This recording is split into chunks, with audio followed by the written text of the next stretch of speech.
Hello brainers, welcome to our channel. তো on screen তোমরা দেখতেই পাচ্ছ হিস্ট্রির সাজেশান চলে এসেছে ক্লাস 7-এর, এবং সেটা সেকেন্ড ইউনিট টেস্ট পরীক্ষার জন্য খুবই উপযুক্ত।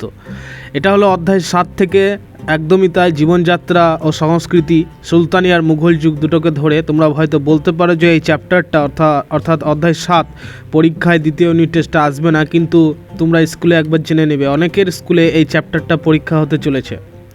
তো যাই হোক, বেশি আমরা আর দেরি করব না, সরাসরি চলে যাও প্রশ্ন উত্তরে। তোমরা অবশ্যই প্রশ্নগুলোকে ভালো করে দেখে নাও, এই পরীক্ষায় তোমাদের আসলেও ভালো, বা ফাইনাল পরীক্ষাতে তো এগুলো আসবেই আসবে।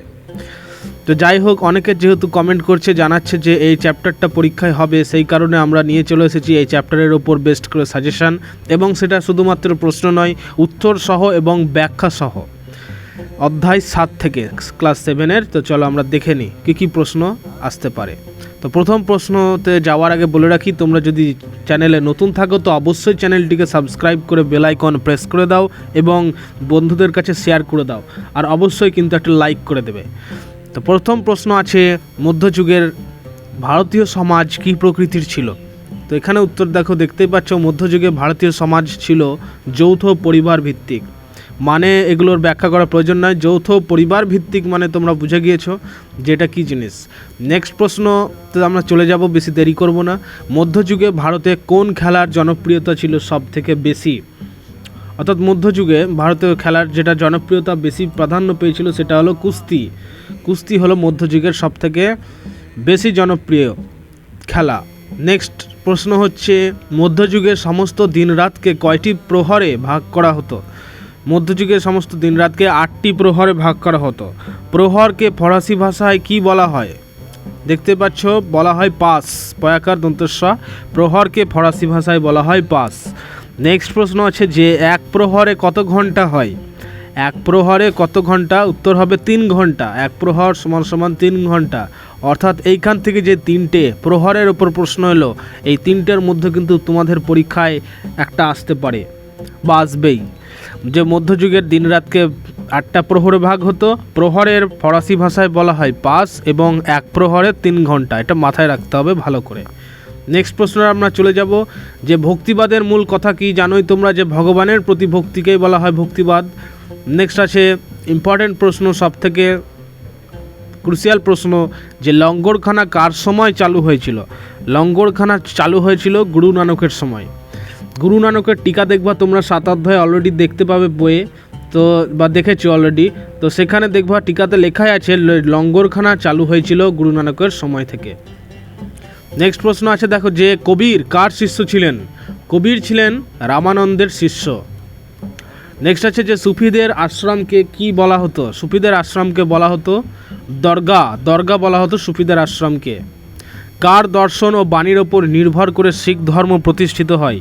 এটা জানোই যে শিখ ধর্মের প্রতিষ্ঠাতা গুরু নানক, অতএব উত্তর এখানে গুরু নানকই হবে। নেক্সট হচ্ছে, সুফিদের আবির্ভাব প্রথম কোথায় হয়েছিল? তো এটা উত্তর হবে, সুফিদের আবির্ভাব হয়েছিল মধ্য এশিয়ায়।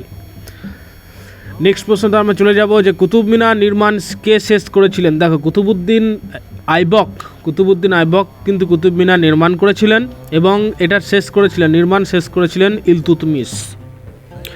নেক্সট প্রশ্ন খুবই ইম্পর্টেন্ট, যে চারমিনার কোথায় অবস্থিত? তো তোমরা অলরেডি জানো বা গিয়েছো ঘুরতে। তো চারমিনার অবস্থিত হায়দ্রাবাদে। সম্রাট জাহাঙ্গীরের আত্মজীবনীর নাম কি? সম্রাট জাহাঙ্গীরের আত্মজীবনীর নাম হলো তুজুক-ই-জাহাঙ্গীরি। কোন ইংরেজ দূত প্রথম মুঘল দরবারে এসেছিলেন? কোন ইংরেজ দূত প্রথম মুঘল দরবারে এসেছিলেন? Thomas Roe. উত্তর হবে Thomas Roe. Thomas Roe Mughal দরবারে এসেছিলেন, এবং সেটা জাহাঙ্গীরের আমলে এসেছিলেন। নেক্সট প্রশ্ন হচ্ছে, যে শঙ্করদেব প্রচারিত ভক্তির মূল কথা কি? উত্তর হবে এখানে, শঙ্করদেব প্রচারিত ভক্তির মূল কথা হলো নাম ধর্ম। মুঘল আমলে 4 ভাগে ভাগ করে সাজানো বাগানকে কি বলা হয়? চাহার বাগ। নেক্সট হচ্ছে, আদিনা মসজিদ কে তৈরি করেন? তো আদিনা মসজিদ তৈরি করেছিলেন সিকান্দার শাহ। নেক্সট প্রশ্নতে যাওয়ার আগে তোমাদের আবার বলে রাখি, অবশ্যই চ্যানেলটিকে সাবস্ক্রাইব করে দাও, কারণ এইরকম আরও অনেক ভিডিও অলরেডি চ্যানেলে দিয়ে দেওয়া হয়েছে, এবং ভবিষ্যতে আরও আসতে চলেছে তোমাদের সুবিধার্থে, যাতে করে পরীক্ষাতে গিয়ে প্রশ্নের উত্তর লেখাটা কঠিন নয়, যেন সহজ হয়ে ওঠে আরও তোমাদের স্বার্থে। তো তোমাদের স্বার্থে এই ভিডিওগুলো আনা হচ্ছে, অতএব এই ভিডিওটা একদম তোমাদের আর তোমার জন্য। তো সেই কারণে তোমরা অবশ্যই চ্যানেলটিকে সাবস্ক্রাইব করে দাও, কারণ আরও topic wise chapter wise suggestion আসতে চলেছে তোমাদের জন্য, এবং আমরা অনেক চেষ্টা করছি। তো চলো আমরা পরের প্রশ্নটা এবার চলে আসবো, যে রাজতরঙ্গিনী গ্রন্থের রচয়িতা কে, মানে কে করেন রচয়িতাকে? তো উত্তর হচ্ছে কলহন। সবক ই হিন্দ, এটা বি হবে না, এটা স্পেলিং মিস্টেক আছে, ই হবে, হস্যই। সবক ই হিন্দ কে রচনাশৈলী আবিষ্কার করেন, অর্থাৎ এটা একটা রচনাশৈলী সবক ই হিন্দ, এবং এটাকে কে আবিষ্কার করেছিলেন? উত্তর হবে আমির খসরু। এখান থেকে দেখো একটা প্রশ্ন, তোমরা জানো যে হিন্দুস্তানের তোতা পাখি কাকে বলা হয়? তো এখানে উত্তর হবে আমির খসরু। এগুলো জেনে রাখতে হয় তোমাদের। নেক্সট হচ্ছে গৌড়ের সবচেয়ে বড় মসজিদের নাম কি? তো এখানে উত্তর হবে গৌড়ের সবচেয়ে বড় মসজিদের নাম হলো বড় সোনা মসজিদ। সুন্দর হাতের লেখার চর্চাকে ইংরেজিতে কী বলা হয়? তো এখানে উত্তর হবে সুন্দর হাতের লেখার চর্চাকে ইংরেজিতে বলা হয় ক্যালিগ্রাফি। তোমরা অবশ্যই বন্ধুদের কাছে শেয়ার করে দাও এবং ভিডিওটাকে একবার করে লাইক করে দাও। নেক্সট হচ্ছে দেখো যে তাজুল মাসির এই গ্রন্থের রচয়িতাকে? তাজুল মাসির গ্রন্থের রচয়িতা হলো হাসান নিজামি। তাজুল মাসির গ্রন্থের রচয়িতা হলো হাসান নিজামি। নেক্সট আছে দেখো কিতাবুল হিন্দ কার লেখা? কিতাবুল হিন্দ তোমরা জানোই অলবিরুনির লেখা, আগের চ্যাপ্টারে পড়েছো। তবকত ই আকবরী, তবকত ই নাসিরি তো আছেই, তাছাড়া তবকত ই আকবরী গ্রন্থের রচয়িতা কে করেছিলেন, মানে কে ছিলেন, কে লিখেছিলেন? উত্তর হবে নিজামুদ্দিন আহমেদ। এই প্রশ্নটার উত্তর কিন্তু ভালো করে দেখে রাখো, কারণ এই প্রশ্নটা পরীক্ষায় আসার চান্স 100%, এবং অনেক ছাত্ররাই পারে না। গত বছরও এসেছে অনেক স্কুলে, আমরা লক্ষ্য করেছি।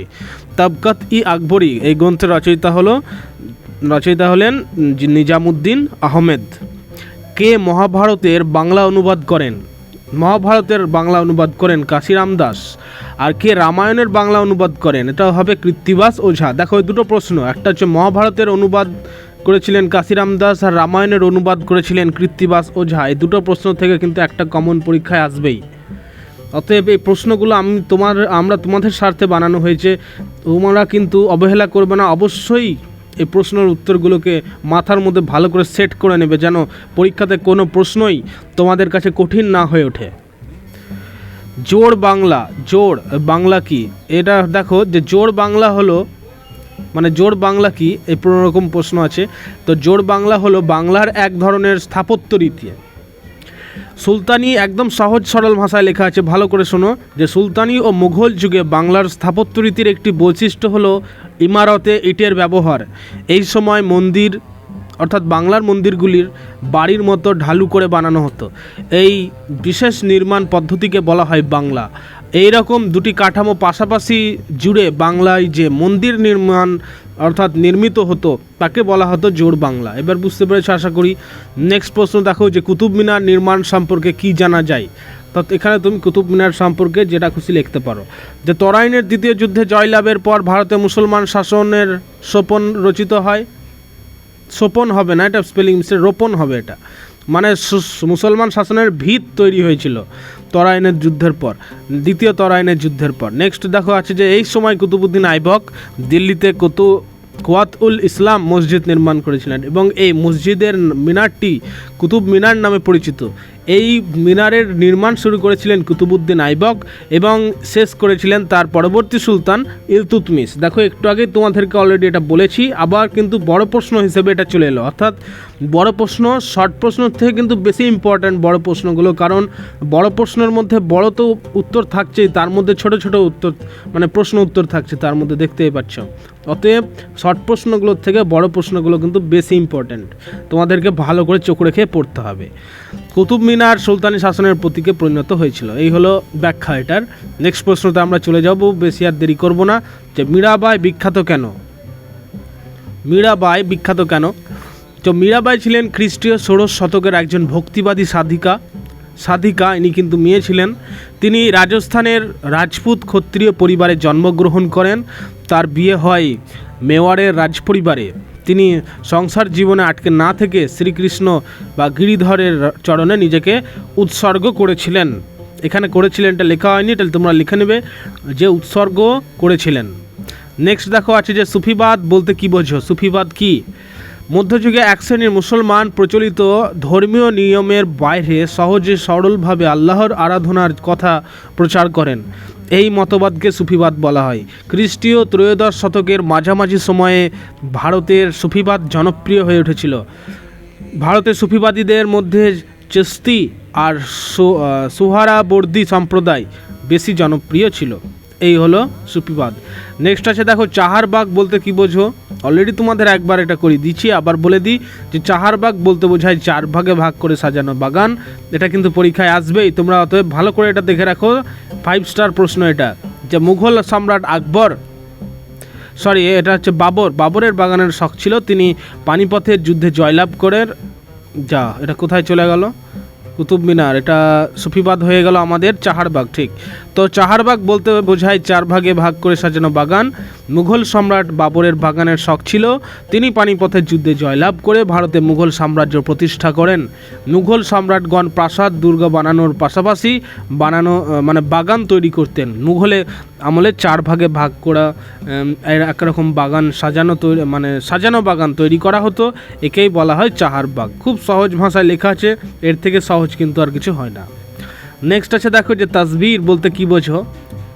তাসবির বলতে কি বোঝো, এটা আকবরের আমলের কথা। তাসবির তো কোনো কিছুর সঙ্গে সাদৃশ্য অর্থাৎ মিল যাকে বলে, সেই সাদৃশ্য মিলিয়ে ছবি আঁকার রীতিকেই বলা হয় তাসবির। মুঘল সম্রাট আকবর তাসবির